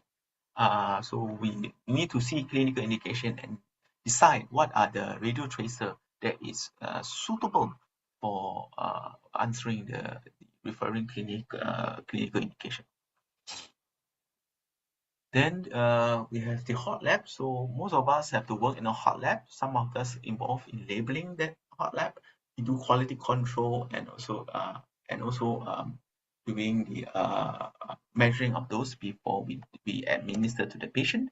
And usually, most of the patient, the patient after injection have to stay for 1-2 hours, so that we must ensure there is optimal uptake on that organ or region of interest before we can study them. Now, I keep mentioning SPECT and PET, right? So SPECT and PET are two different nuclear medicine systems. So single photon emission computed tomography, as explained before, are basically mostly isomeric transition that gives off single photon, and this will be detected by the two detectors that are usually available in the system. And positron is the emission of the positron. When it meets an electron, then there will be annihilation, and there will be two gamma photon at opposite direction, and this detector will detect to measure exactly the exact position of the annihilation event, suggesting the location of the distribution uptake. And radiographers, often we have to do QC on this post system. It's a daily QC to ensure that the system inherently have no problem, do not present any issue of quality control or image quality that may sometimes suggest differential diagnosis. So this is again an example. Usually it's a dual head system. You can make it L-shaped for cardiac. So we normally make it this L-shaped collimator for cardiac imaging. Of course, it can be like one earlier, where you can have two above and below, so that you can do both imaging. And the gamma camera offers a lot of information on function. So for example, this is a cardiac imaging. and you, other than the perfusion information, you are able to understand the function of the left ventricle. And the information that usually the cardiologist would see in this stroke volume, would see the ejaculation fraction, and also able to predict ischemic dilatation or the possibility of having ischemia. Positron emission tomography, again, the workhorse of the PET-CT radiopharmaceuticals is usually FDG, and a lot of it has oncology application other than neurology. Neurology, normally we will look at degenerative clinical indication like Alzheimer and dementia. So PET and SPECT usually made up of is widely available compared to PET. SPECT is about 57% because it's relatively cheaper than PET, and a lot of SPECT system is used clinical indication for bone imaging, whether it be infection, inflammation, or metastasis or fracture, thyroid for benign disease, and also cancer. We have the lung, gastrointestinal and kidney function, neuroimaging like epilepsy or Parkinsonians, and therapy. Cardiac is very often available. Nowadays, we have dedicated cardiac SPECT system where we can do a lot of the stress and rest imaging to stratify the disease of ischemic heart disease. And then we have also PET. PET, 90% of the imaging is oncology for staging, for diagnosis, and pre and post follow-up. And then we have cardiac imaging, also similar to the SPECT, but we use PET radio tracer. And neuro currently, there are a lot of tracers. They're able to detect early Alzheimer or early dementia.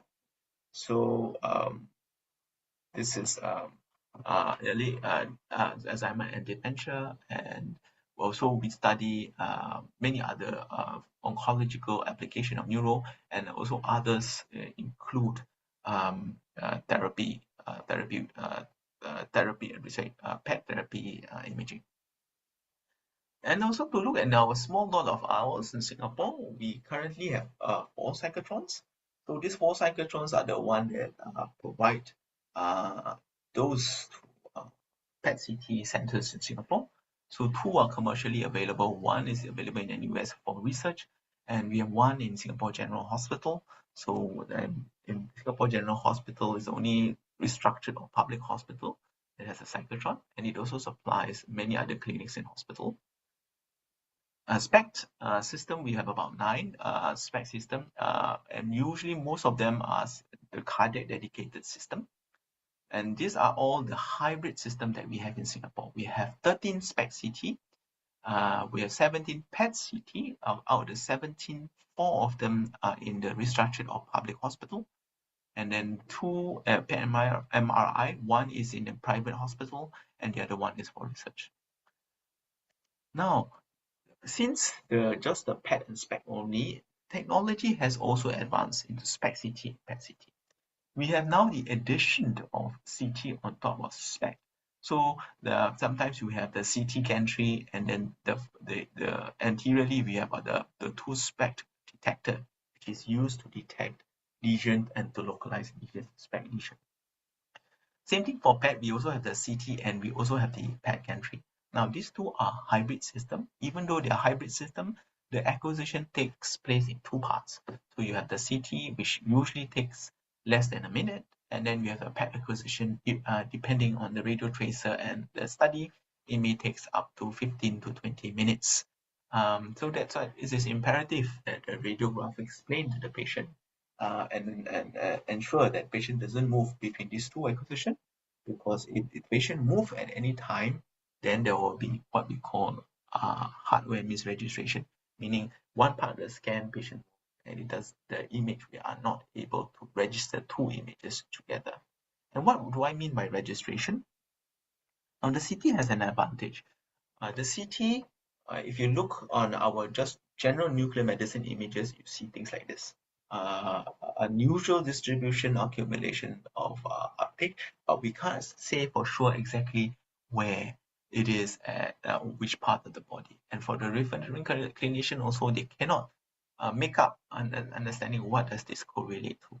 But having the CT anatomy, it provides structural landmark to give a better understanding where does this abnormality correspond to. And for surgeons, you can also have landmarks so that they are able to minimally remove the affected organ or doing biopsy more accurately or with greater precision for histological evaluation. And also it increases specificity of the scan. For example, in the bone scan, we sometimes have this a lot of abnormal uptake. In most cases, they are quite abnormal, but in patients, for example, elderly who also have degenerative, physiological degenerative, some of this uptake may correspond to those. So it's sensitive enough, but it doesn't pick up exactly whether this is degenerative pathology. So having the CT, we are able to have structural information of those areas of metabolic changes or those areas of uptake or abnormal uptake, and the fusion of both increases the specificity of the scan and giving referring clinician a better understanding so that they can prescribe appropriate treatment and improve patient outcome. Then another reason is also attenuation correction. Attenuation correction is just simply when there is uptake in the body here. As you can see, this shows very unclear. At the first glance, you will see that the patient is pretty stable, doesn't have metastasis. Reason being is because the gamma photon from this lesion has to traverse considerable amount of tissue, and most of the energy gets lost. So as it traverses through, and when it gets detected, then the detector form an image that suggests that this is the activity or this is the distribution, when really it is supposed to be like this. So what we do is we take the CT, we do the CT to do an attenuation correction, and the CT will provide the linear attenuation coefficient of all the tissues, and we will map it to this radiopharmaceutical energy, and then it will be attenuated, corrected. These two have a different implication. This have a different staging and this has a different staging. So it is very important that all our SPECT images are attenuated, corrected, so that we are able to see the true disease progression. And yes, I have a lot of colleagues in nuclear medicine keep saying that nuclear medicine is unclear medicine for the longest time, because we see blobs, we see cluster, but not actually sure what does that all actually means. So by doing this, by having CT, we improve the resolution of SPECT, making it clear medicine. Theranostics recently in nuclear medicine has been a big hype. So there has been great interest in investing in theranostics because it's promising and is one of the primer of personalized and precision medicine. Traditional nuclear medicine, particularly in disease medicine, disease management, we always involved in doing screening of diseases, early diagnosis of diseases, and staging and providing an accurate prognosis. But beyond that, we also, theranostics is able to have an appropriate selection of therapy for patient, and then we will measure the efficacy to see the therapy response and follow up and personalized medicine. Now, theranostics is able to look at the patient trait, not looking patient as just a number, but just a patient trait, unique features of that patient, the tumor biology, clinical history into therapy. And other than lesion detectant for purposes of anatomy versus function, we also improve precision medicine, directing the therapy and to the tumor biology and sparing the adjacent or surrounding tissue with minimal side effect. And the theranostic principle usually comes with a pair. Now, this is the same thing as the George Hevesey's tracer principle.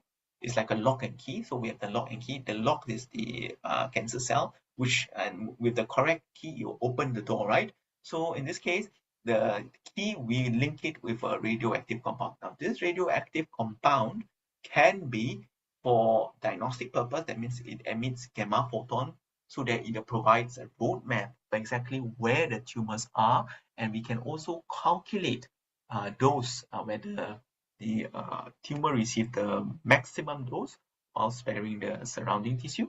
Then on the next cycle, on the first cycle of treatment, we replace this diagnostic the radioisotope with a therapeutic isotope like Y90 and lutetium-177. They are beta emitters. And the advantage also using this tool, they also have gamma emission. So we are, other than actively transmitting radiation to the tumor cells, we are also able to see exactly where this the therapeutic radioisotope goes distribution in the body. So we have the diagnostics and the therapy. So the word therapeutics and diagnostics link together to form theranostics. So this is an example now for metastatic castration-resistant prostate cancer. What we do is we will do a pre-therapy imaging of PET scan, a gallium-68 PSMA PET scan. So we do an initial imaging to see where are the primary tumors and where is the metastasis. Then we replace that with targeted therapeutic radionuclide, and this is delivered, administered and delivered. And we also can image them, the distribution. Then we do another post scan to see the treatment response, and then we keep repeating this many cycles until there's therapy response and negative follow-up. So an example, we have this gallium PSMA. Now these are physiological, which means normal uptake of salivary glands, the liver, the spleen, the kidney, and the intestine. But there's also widespread metastasis, right? So this already provides us the roadmap exactly where we are going to target. Then we have to do dosimetry to calculate dose, how much that is going to deliver to this, and how much organ and kidney will receive. So as long as it doesn't go beyond a threshold, then we would prescribe the treatment. The nuclear medicine physician will prescribe the treatment, administer lutetium-177, and then first cycle, second cycle, and third cycle. And then after that we repeat the PET scan again to see the therapy response. And usually these patients, when we do lutetium-177, patients are usually discharged on the first day. This we can do as a daily, do as an outpatient. So the patient do not need to be admitted in hospital. This once administration, the patient can go back, because the radiation risk to the public is really very, very low. Some of our theranostic pair, we have MDP for bone scan. This will provide the roadmap for bone metastasis. Then we use Sofigo or radium-223 for pain management. Radium-223 is actually alpha emitter. So this is usually for palliative treatment for bone mets. This does not offer any imaging. So usually we do a bone scan, then we treat, and then we do again the bone scan to see whether the tumor response. Technetium MAA and TheraSpears, the one explained by Cornelio. So technetium MAA provides the arterial supply of the tumors in the liver. So it treatment, then we will do the dosimetry and calculate the dose, provided there is no liver to lung shunt. Then once it is safe to prescribe, the radio isotope of choice that we use will be Y90 TheraSphere, and this will selectively goes to the arterial supply of the tumor. As we know, liver is mostly supplied by portal vein, but the arterial supply is selectively only to the cancer that we block and ablate. Then We have thyroid, iodine 123 for diagnostic, and iodine 131 for ablation. This is usually adjuvant therapy to surgery. For thyroid cancer, MIBG 123 for diagnostic, and 131 is neuroblastoma, pheochromocytoma. In Singapore, we don't use iodine 123 for thyroid cancer. We use iodine 123. We use technetium actually, free technetium for thyroid imaging, and then we will use iodine 131 for ablation. We use MIBG for diagnostic and for therapy for neuroblastoma and pheochromocytoma. Indium 111 ultratype for SPECT, imaging of neuroendocrine tumor, or gallium-68 dotatate for neuroendocrine tumor imaging. And then we use Y90 and lutetium-177 for treatment. Gallium-68 PSMA and lutetium-177 PSMA for prostate therapy. So the role of radiographer. Now, radiographer has been very important in the continuum of care. We are dependent on technology. Technology really changed rapidly, but we are always involved, and we form a very important link between patient care and technology. So, investigation, in the diagnosis, in the image-guided treatment, and the follow-up. And similarly to nuclear medicine, we also involved in the whole spectrum of care within inpatient, but we don't do it alone. We work with a multidisciplinary team, like for example, the nurses that we work with, also radiation protection trained, so they are trained to deal with radioisotopes, and normally they are in charge of taking care of the patient post-therapy or post-imaging, advising the patient. Then we have nuclear medicine physician. Nuclear medicine physician is actually a physician. They prescribe treatment. They see patients, for especially those patients who goes through theranostics. They read images, PET and SPECT CT images, and sometimes they vet protocols. So sometimes you vet protocols for a certain clinical indication. Then we have physicists. We always work with physicists because QA, QC for all our spec system and calibration of radiopharmaceutical is very important. We do it on a daily basis and documented to see any to study any trend of issues and problems, or technical issues and problems. But radiographer, other than we have to do KOA, QC daily, weekly, monthly, we also prepare radiopharmaceutical. We are involved in the patient care to ensure that patient is properly taken care of and optimally during the scan. Administer radiopharmaceutical, PET imaging, and SPECT imaging, processing, and quality control and reconstruction of images. But recently, we also are involved doing CT imaging and dosimetry. This is because the evolving technology and the rise of theranostic have made radiographers do extended role.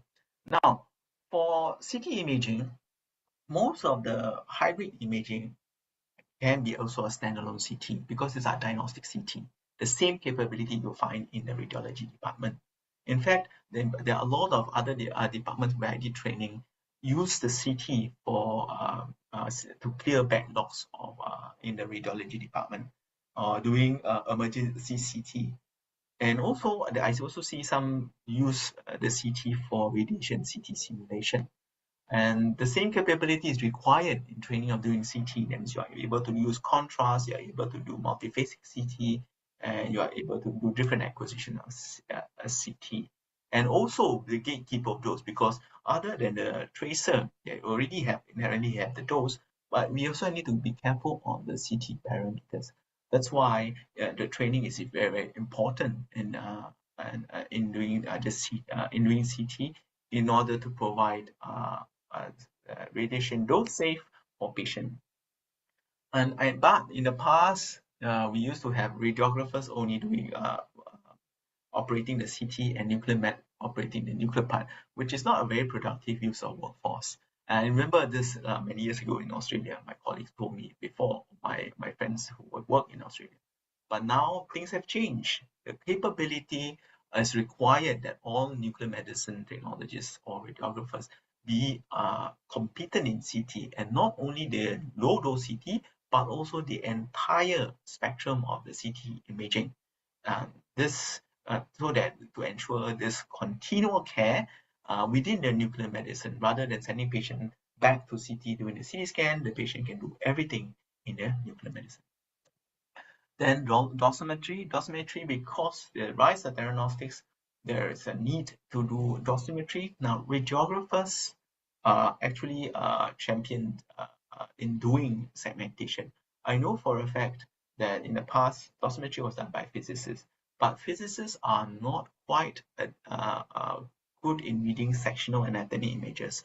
So as you can see, this dosimetry, we need to do quality calibration. This orange is the physicist and blue is the radiographer. And these are all done by radiographer. And then we do the void segmentation. I know for a fact that when I was in nuclear medicine, I did dosimetry for Y90. So when the technetium MAA was injected, I did the therapy. I did the dosimetry for MAA, and then suggested the treatment to the doctor or nuclear medicine physician before nuclear medicine physician prescribed, and then understand an idea from radiographers in terms of imaging protocols and also segmentation of the organ. And I also have colleagues who did it for lutetium-177 as well, nuclear medicine radiographer. So this segmentation is already an extended role on the existing nuclear medicine role. So, conclusion: nuclear medicine has been evolved since the early days of of imaging because it helped to understand the disease mechanism, and it helped to pave way for more precise and personalized medicine, which for individual patient, unique understanding their unique trait. And nuclear medicine offers many possibilities of diagnostic and therapeutic, but these require extension of the existing roles of radiography in nuclear medicine. But that being said, the role of radiography in nuclear medicine in the face of advancement of technology serves a very crucial human link to quality patient care. Thank you.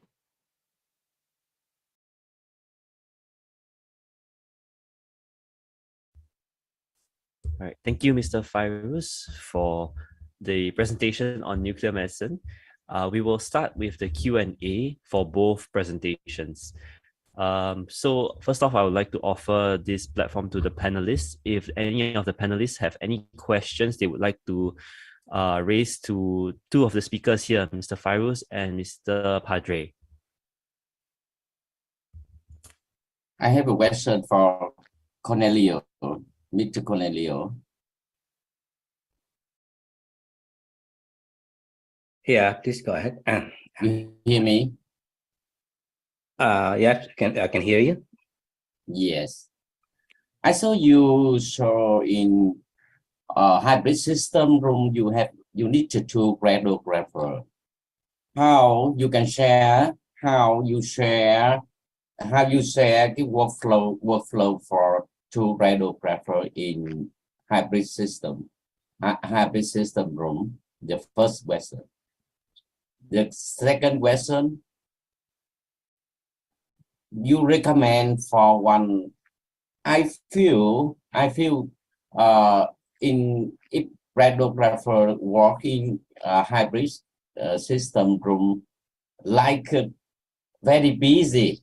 I saw you talk. I feel very busy, and like a cook. I like a cooker in kitchen, and you can recommend for one young radiographer and technologist how they learn something if they want to become the line specialist in like you. For example, they must study, they must understand CT hybrid and angio hybrid and ASA and US. You can share your experience for for young radiographer? Okay, 2 questions. Okay, that was a very good question, and this is a complex system, and now you're giving me a very complex question also. Anyway, so in practice, as I mentioned in my slides, different hospitals have different practice.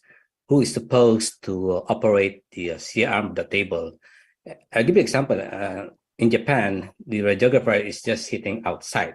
They don't control the CR on the table. I'm not so sure whether it's still in practice.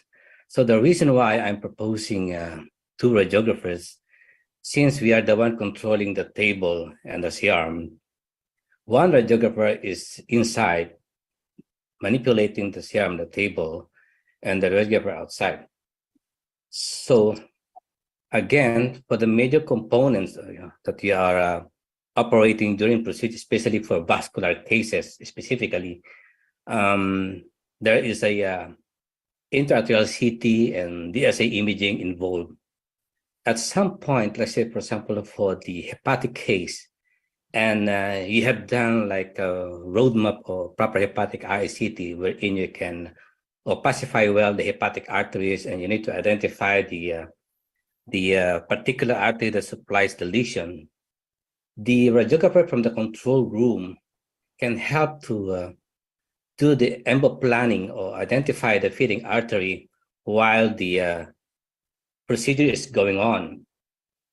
Unlike if you are alone, just manipulating the CR arm on the table, you have no chance to operate the advanced workstation. You must understand, based on my slides, so it has to be well balanced, the benefits of advanced workstation. Otherwise, you are giving contrast and exposing radiology and the patient and the team itself for unnecessary radiation. However, if you are able, if one radiographer can identify the feeding artery with the correct trajectory, you are helping the radiologist. Bear in mind, in intervention, it is not a one-man show. It's a team. The radiologists, radiographers, and in our practice, the radiologist also depends on you. So you're not only manipulating the CR arm, the table, but you're giving them information. What did you find? It's the focus. The focus is very critical. From non-vascular to vascular cases, it's not easy for radiographers. So in my experience, sometimes I can only identify these very tiny vessels when I am working in the workstation, but I am not manipulating the CR on the table. And that's the reason why I am highly recommending 2 radiographers in our setup. Talking about the under GA cases, if you notice, they're very crowded. The preparation itself is very important. It could be the pre-preparation, the middle, and the post procedures. Okay, talking about your second question, if I understand correctly, just allow me to share with you in our practice. It's also related with the other questions, like which is beneficial, whether it's a CT experience or angio experience. In our practice, let me share with you how we train radiographers. We started a training for basic single modality or an angio CT system. There is where the foundation starts from the training in IR. So in this first base of training, you'll be exposed to vascularity, and it's also an introduction to cone beam CT. So I understand in some places the angio CT is not so popular yet because of some it's very expensive, and in some cases they are using the cone beam CT for embo-get embo-plan. However, you must understand also, this is also related to the questions, the cone beam CT and angio CT comparison has already ended. It's because you must understand the limitations of cone beam CT. I've given a very good example. For cone beam CT, you are limited into FOB, scan coverage, and in some cases, like for liver, the respiration is very critical. So you must understand you're dealing patient with is a sick patient. Unlike in diagnostic, most of the patient, it could be ambulatory, it could be sick, but in intervention, definitely your patients might not be able to follow some breathing instruction. And in addition to that, even the soft tissue reconstruction. So it's very difficult to compare now when it comes to image information that you gain from cone beam CT and angio CT. So going back to the training, so in SGH, before you be trained in angio CT, you must have a very good foundation in single modality, vascularity, workflow, anatomy, and hemodynamics, so that when you come to angio CT system, we're only focusing more on the CT part because you're already expert in angiofluoroscopy or cone beam CT. But again, as I mentioned earlier in my slide, the CT in intervention is entirely different. I have shown the sample why the diagnostic CT protocol, sometimes it doesn't work in interventional. There is a lot of flexibilities. You're not always doing in arms up position for CT body, it's always arms down. And you have to consider those contributory that will cause image quality not as good as a diagnostic CT. The intra-arterial CT, as I mentioned earlier, is a very challenging because we don't have a proper protocol. Either, unlike for CT liver, as long as I know in some places it is a patient's weight basis. Your patient's 50 kg, you can get 3 units per second. But in ICT, it's different. We always based on the reference DSA. I'm not going into detail, but those are the flexibilities. Yes, there's an advantage for CT radiography because you're familiar with anatomy and everything. That will be very helpful. We cannot leave it as not as a disadvantage. But as I said, this is how we start the training. Otherwise, if you send a radiographer directly into very complex system, it might be traumatized the radiographer because it is entirely different. There is no straightforward imaging when you need a CT or ultrasound for fluoroscopy. Of course, in ultrasound, we are not sonographer. However, as I have shown in RFA liver, the preparation is also part of the job of radiographer, like loading CT data and MRI data for fusion imaging. Although most of the radiologists, they know how to do it, but still, as a radiographer, it's still part of your responsibility. You must be aware. So in that aspect, we also identified in our team, we cannot be expert in everything. So we have to identify your radiographer, potential radiographer, who can be expert in ultrasound, who can be expert in angio CT, who can be expert in neurointervention. So if you notice, I didn't even share any neuro case because angio CT is not ideal for neurointervention. I think I don't want to spend most of the time. I think I answered all your questions, including the angio CT and cone beam CT comparison. Thank you, Mr. Padre. Do we have anyone else in the panel list that has any questions from either speakers? Okay. Yeah, I saw one question for a Q&A box. If have a free time, I have a question for Mohammed. You in Q&A box, I have one question from Mohammed first. For Mr. Fairuz. So perhaps you can go towards the Q&A box for Mr. Fairuz. How do you see the future of MR and MR PET? Also asking your opinion on, from your experience, how do different hospitals train their radiographers to be competent in both MR and nuclear medicine? For MR PET, it's not really a game changer. That one I have to put it first to begin with. In Singapore, we have two MR PET. One is in a private hospital and the other one is for research. But most of the bulk of the case is actually MR than the MR PET. And reason and most of the radiographers are actually MR trained to do MR PET. So when I was in Siemens, when I did the MR PET, when I do go down, I just do the PET parameters. The MR is a little bit complex. So usually it would be an extended role from the MR radiographers to do PET. When I went to research centers in NUS, both radiographers, they have a mix. They have a PET radiographer and the MR. So, and the PET is a very small component, but the large component is usually MR. So usually the training should have, you have a MR trained radiographer come, and then with that predisposed training or prerequisite training will offer you a better standing to understand the not too easy but yet complex nuclear medicine. And MR PET has been always for children hospital for research, largely research. I know Hong Kong, Thailand, they do MR PET, but in this region, I notice a lot of it is research purposes and also, yes, for clinical purposes like brain and also for prostate. And as usual, mostly are MR radiographers, an extension role to nuclear medicine.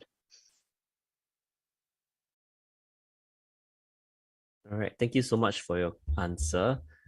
Would like to ask the floor, anyone else has any other questions for the two speakers? Perhaps you can type it in the Q&A box. And if we miss any of the questions, we will try and get the answer disseminated to everybody.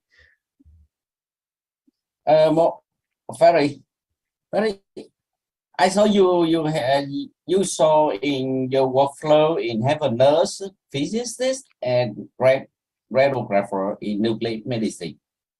You can tell us how become one radiographer nuclear medicine in Singapore. Very important, yes. Okay, so we have a standard provision that comes out by the Ministry of Health. And the main ruling is that, firstly, you have to be diagnostic radiographer trained, or you are nuclear medicine trained, or you have experience in a nuclear medicine environment that you have been OJT. Because there are, I've known a lot of very expert nuclear medicine in the field who are medtechs, and these are those who have many years of experience doing pharmaceutical and doing clinical imaging.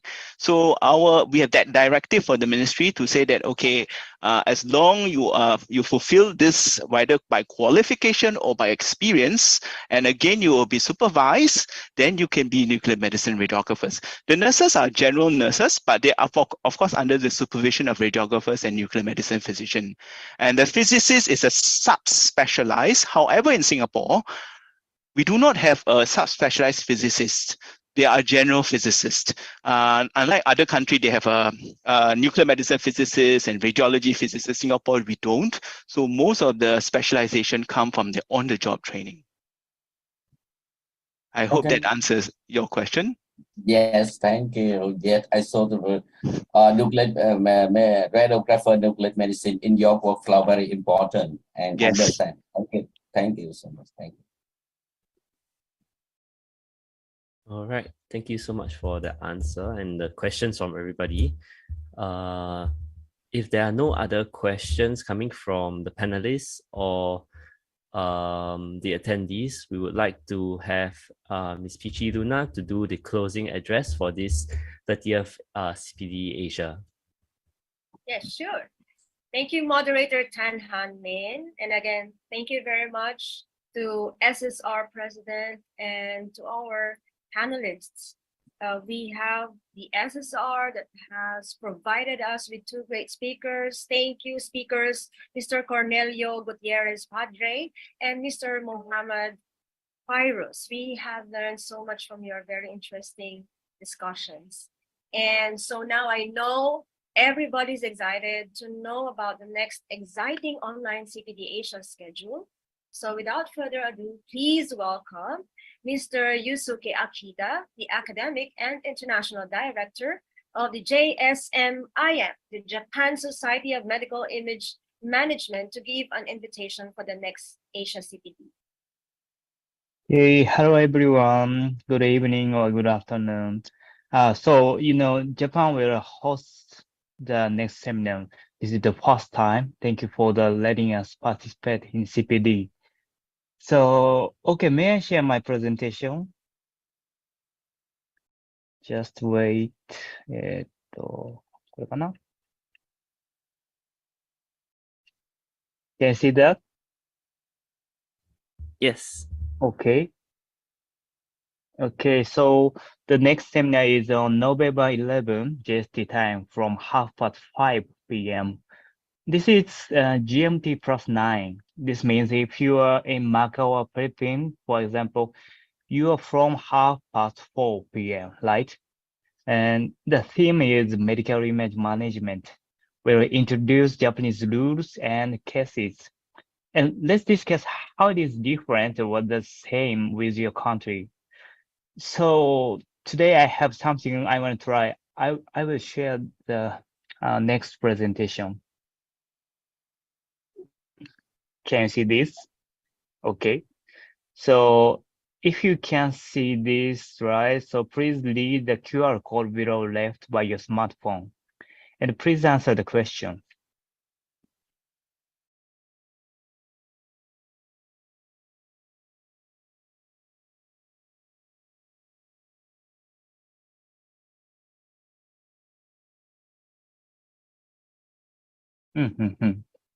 Oh, thank you. Yeah, the question is, do you enjoy CPD ASIA seminar? So your question is yeah, or of course, awesome, or thank you everyone. So it's good, thank you. So we'll use this tool to discuss with you in the real time next. Oh, thank you everyone. Magnificent. So thank you all. Thank you, Singapore Society, and see you again on November 11. Thank you, PT. Back to you. Salamat po. Yeah. Yes, salamat po. Thank you, Mr. Yusuke Akita. As you know, Japan Association of Radiological Technologists is one new society member of the CPD ASIA, and we are very much excited to have you next month as you host your first CPD online program. So in closing, we would like to give thanks to the support of our many sponsors and the VT Healthcare Vietnam. Also, we are very much grateful to our two great speakers, to the host society, Singapore Society of Radiographers, from the President Denise Chu, to our moderator, Tan Han Min, to all the SSR organizing committee, and also to the support of all the member societies, presidents, to our very hardworking CPD ASIA team, and to all the registered participants from Singapore and from all parts of the world. We will see you next time, again next month, November 11/11/23. Again, I'm Pichi Luna, and I say thank you everyone and have a great day.